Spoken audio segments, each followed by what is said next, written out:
क्या आपने कभी यह गहराई से महसूस किया है कि यह संसार केवल घटनाओं का संग्रह नहीं, बल्कि किसी विशाल रहस्यपूर्ण नाटक की तरह है?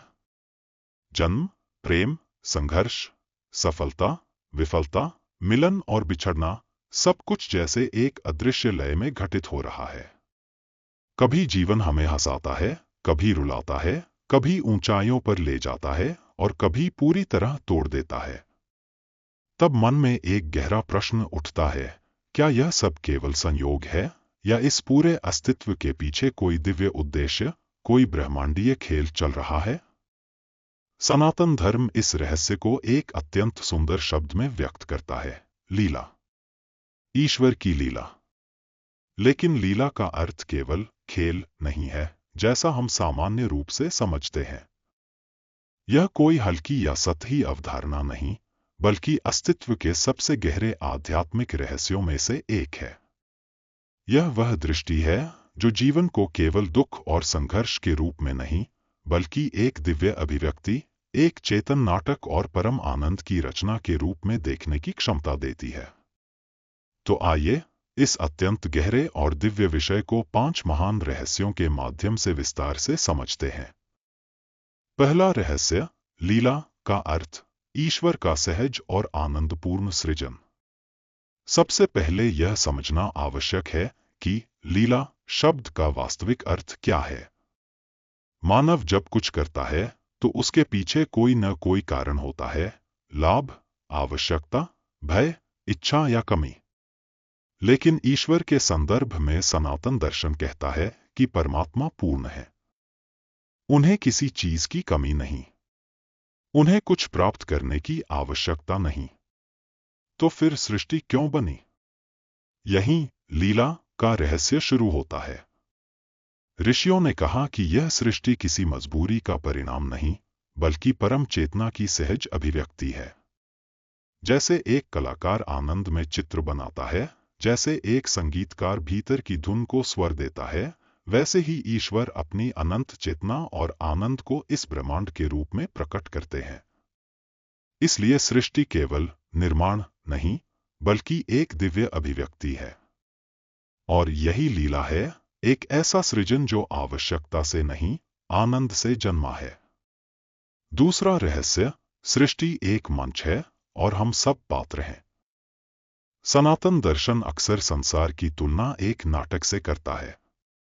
इस नाटक में हर व्यक्ति एक भूमिका निभा रहा है, कभी पिता, कभी माता, कभी मित्र, कभी शत्रु, कभी राजा, कभी साधारण इंसान। लेकिन जैसे रंगमंच पर अभिनेता अपनी भूमिका निभाते हैं, वैसे ही आत्माएं भी इस संसार में विभिन्न अनुभवों से गुजरती हैं। यहाँ सबसे गहरी बात यह है कि भूमिका बदलती रहती है, लेकिन अभिनेता वही रहता है। उसी प्रकार शरीर, नाम और परिस्थितियां बदलती रहती हैं, लेकिन आत्मा बनी रहती है। ईश्वर इस पूरे नाटक के केवल निर्देशक नहीं, बल्कि स्वयं भी उसमें उपस्थित है। कभी कृष्ण बनकर, कभी राम बनकर, कभी साधु बनकर और कभी भीतर की मौन चेतना बनकर। यही कारण है कि श्री कृष्ण ने महाभारत जैसे गंभीर युद्ध के बीच भी जीवन को एक लीला की तरह जिया, क्योंकि वे जानते थे कि आत्मा शाश्वत है और संसार परिवर्तनशील मंच। तीसरा रहस्य, यदि जीवन लीला है तो दुख क्यों है? यह इस विषय का सबसे कठिन और गहरा प्रश्न है। यदि सब कुछ ईश्वर की लीला है, तो फिर पीड़ा, अन्याय और दुख क्यों है? यहाँ सनातन दर्शन एक अत्यंत सूक्ष्म उत्तर देता है। लीला का अर्थ यह नहीं कि दुख महत्वहीन है, बल्कि इसका अर्थ यह है कि जीवन केवल एक आयाम तक सीमित नहीं है। जैसे एक महान कहानी में केवल सुख ही नहीं होता, संघर्ष, चुनौती, भावनाएं और परिवर्तन भी होते हैं, वैसे ही जीवन भी आत्मा के विकास की यात्रा है। यदि संसार में केवल सुख ही होता, तो न प्रेम की गहराई समझ आती, न धैर्य की, न करुणा की, न आत्मिक जागृति की। अक्सर दुख ही मनुष्य को भीतर की ओर मोड़ता है। अक्सर टूटन ही उसे अहंकार से मुक्त करती है। अक्सर अंधकार ही उसे प्रकाश खोजने के लिए मजबूर करता है।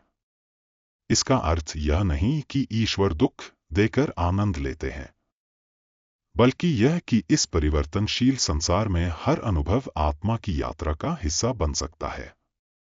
और जब साधक चेतना में ऊपर उठता है, तब वह जीवन को केवल व्यक्तिगत पीड़ा के रूप में नहीं, बल्कि एक व्यापक दिव्य प्रक्रिया के रूप में देखना शुरू करता है। चौथा रहस्य, कृष्ण की लीला, आनंद का सर्वोच्च प्रतीक। यदि लीला को सबसे सुंदर रूप में समझना हो, तो श्री कृष्ण का जीवन उसका सर्वोच्च उदाहरण है।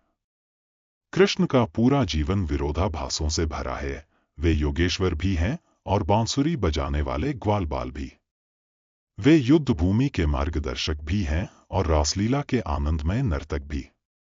उनके जीवन का संदेश यह है कि आध्यात्म केवल गंभीरता नहीं है, ईश्वर केवल भय और नियम नहीं है, वे आनंद, प्रेम, संगीत, नृत्य और सहजता भी हैं। कृष्ण की लीला हमें यह सिखाती है कि जीवन को केवल बोझ की तरह मत जियो। कर्तव्य निभाओ, संघर्ष करो, लेकिन भीतर उस आनंद को मत खोओ जो अस्तित्व का मूल स्वभाव है। जब मनुष्य जीवन को अत्यधिक नियंत्रण, भय और अहंकार से देखता है, तब वह पीड़ा में फंस जाता है। लेकिन जब वही जीवन को ईश्वर की लीला की तरह देखना सीखता है, तब भीतर हल्कापन और समर्पण आने लगता है। पांचवा रहस्य, लीला का अंतिम अनुभव, साक्षी बनना। अब इस पूरे विषय का सबसे गहरा रहस्य। जब तक मनुष्य केवल अपनी भूमिका से जुड़ा रहता है, तब तक वह हर घटना में पूरी तरह उलझा रहता है। लेकिन जब चेतना जागने लगती है, तब धीरे धीरे वह अपने भीतर उस साक्षी को महसूस करता है जो इस पूरे नाटक को देख रहा है। यही आध्यात्मिक जागरण की शुरुआत है।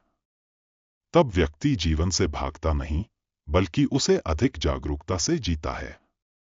वह प्रेम करता है, कर्म करता है, संबंध निभाता है, लेकिन भीतर कहीं उसे याद रहता है कि यह सब परिवर्तनशील है। यही संतुलन लीला को समझने का द्वार है। न संसार से भागना, न उसमें पूरी तरह खो जाना, बल्कि उसे एक दिव्य अभिव्यक्ति की तरह जीना। निष्कर्ष, ईश्वर की लीला का रहस्य हमें यह सिखाता है कि यह सृष्टि केवल यांत्रिक व्यवस्था नहीं, बल्कि चेतना की एक दिव्य अभिव्यक्ति है। परमात्मा ने इस संसार को किसी कमी से नहीं, बल्कि आनंद और अभिव्यक्ति से प्रकट किया। हम सब इस महान लीला के पात्र हैं, सीखते हुए, बढ़ते हुए, प्रेम करते हुए और जागते हुए। दुख और सुख, मिलन और बिछड़ना, ये सब इस यात्रा के अनुभव हैं। लेकिन इनके पीछे एक शाश्वत चेतना मौन होकर उपस्थित है। जब मनुष्य जीवन को केवल संघर्ष नहीं, बल्कि ईश्वर की लीला के रूप में देखना शुरू करता है, तब उसके भीतर एक नया संतुलन जन्म लेता है। तब वह हर अनुभव में अर्थ खोजने लगता है। तब वह समझता है कि जीवन केवल जीने की चीज नहीं, बल्कि जागने की प्रक्रिया है। और शायद यही लीला का सबसे गहरा रहस्य है कि ईश्वर केवल इस नाटक के रचयिता नहीं, वे हर पात्र, हर दृश्य और हर अनुभव में स्वयं उपस्थित हैं। कमेंट्स में जरूर बताइए, क्या आपने कभी जीवन के किसी अनुभव को बाद में देखकर ऐसा महसूस किया कि उसके पीछे कोई गहरा अर्थ छिपा था? अगर यह गहन चर्चा आपकी चेतना को छू गई हो, तो इसे जरूर साझा करें और स्काई दिव्या रहस्य के साथ इस दिव्य यात्रा में आगे बढ़ते रहें। अगले अध्याय में हम फिर मिलेंगे एक और गहरे रहस्य के साथ। तब तक जागरूक रहिए, जीवन को महसूस कीजिए और इस दिव्य लीला को समझने की यात्रा जारी रखिए।